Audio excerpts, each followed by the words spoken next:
Okay, so let me wrap up by discussing the distributional impacts of this kind of dynamics, right? So especially in the inland regions. So I approach this question of like the distributional impacts of land transfer by looking at like the broad livelihood structure of peasant households in China. So especially for the elderly people who still live in China. So for many of them, they have like several major sources of income. So first, filial support. Second, farming income from land. Third, pension. And last, like other sources of non-farming income. So let me talk about non-farming income first. So this again is like where the spatial inequality kicks in. So in the coastal region, so here as you can see like in table 4, so in the inland county in Anhui, so local rural households, peasant households, they don't really have income from like local collective economy. They don't have income from like different sources of like house rental or spare work. And also like their income from pension is like very minimum. But like all these sources of income are much more substantial for rural households in the coastal region in Zhejiang. And why is this? So like there's like some further very results from the household surveys. And why is this? Is because of this structural inequality, like spatially, in China. So in the coastal regions, there are like local factories and local industrializations, right? So those kind of development create all sorts of income opportunities for the local rural households. So they can rent their houses to migrant workers who come from the inland, so like local rural households in Zhejiang. They can rent their houses to migrant workers, and also many of those villages in Zhejiang, they also many of those villages, they also run their own factories or they lease their land to factory owners. So there is another source of collective economy, and this translates into dividends for villagers at the end of the year. And also with more factories and more off-farm employment opportunities, many of the villagers in the coastal region, they can also find like different kind of like spare works, like janitor, or even gate, gate guard, or like work in factories sporadically, even though those incomes are not a lot, but still important for rural households. And all of those income, none of those sources is available for the inland rural households, because that place, as I said, is still mostly agricultural until today. So really isn't much other sources of income. Okay, yeah. And then I want to talk about filial support, which is another source of income for elderly villagers, really briefly. So filial support really is about how rural households allocate the resources among different generations, among different household members. And this allocation takes place among different household reproductive activities. So according to feminist and Marxist scholarship, social reproduction of households has several main components. The first one, child rearing, socialization, and this institutionally speaks to education, sending your children to school. And another part of social reproduction is the provision of livelihood and care, which is the main question here. And then the third major component is biological procreation. And in China, in rural China today, biological procreation still mostly takes place through or after marriage. And what I find is, now, the key components of social reproduction in rural China, even though very remote regions, have been extensively commodified in the past decade.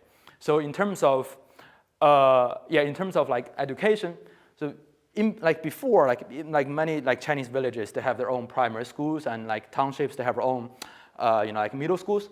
But many of those schools have been closed in the past decade. And in correspondence, the county government has been setting and creating public schools in the county seat. But those public schools in the county seat, their tuition is really low, but that comes, access to county seat public school is actually commodified because it depends on home ownership in the school districts. So school district is very famous in China. So you need, and also I think that is the case in the US as well. So if you want to go to school, go to a particular school, you need to have home ownership in the designated school districts of that particular school.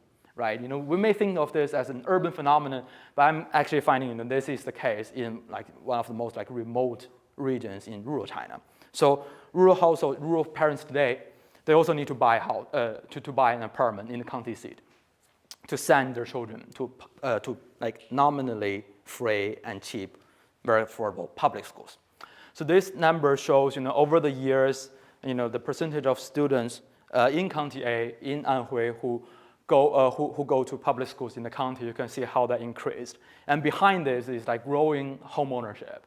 And like many rural households purchase apartments in the county seat. And this, again, then translates into household debt. Because even though like, by our standards, the housing price there is cheap, but like that is a lot for rural households. Yeah, so this quote, this person said, it is so difficult to get your children into schools now. It's either, county private school, which are much more expensive tuition-wise, or county public school. So there is no other option. Previously, there were junior highs nearby, in the township, but they were all closed over the years. Yeah, and the same story of commodification also happens to marriage. So marriage, and again, a county seat apartment has become a precondition for marriage in rural China over the years. So in the inland regions, the reason is very straightforward.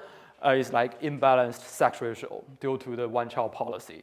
So this is the local sex ratio, the blue dotted line. As you can see, how crazy it has become over the years.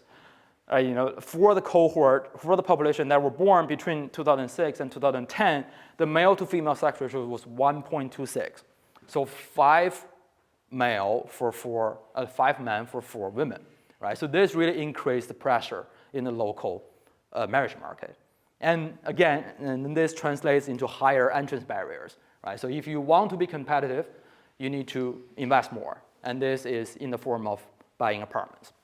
And even in the coastal region where you can see actually the sex ratio isn't that absurd, is like relatively normal, and there is still this conception or like this connection between home ownership, this conception of home ownership's gender identity.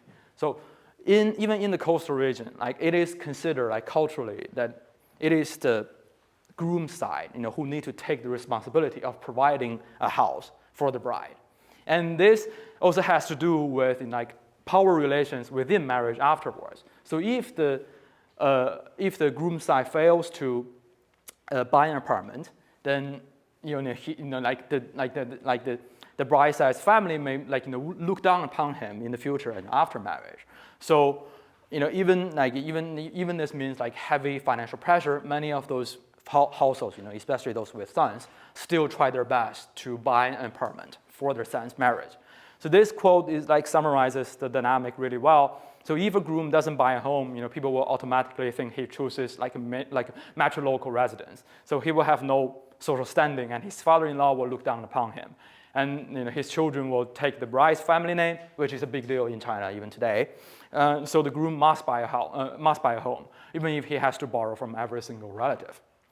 So with this dynamics, we really see this real estateization of reproductive activities in China over the past decade. So every social reproductive activities has to do with housing right now, has to do with home ownership. Yeah. So you can see the jump in, like how many rural households are rushing to the countryside, to the county seat to buy apartments in the past 20 years. It's like very dramatic change. And many of them are very explicitly for reproductive purposes.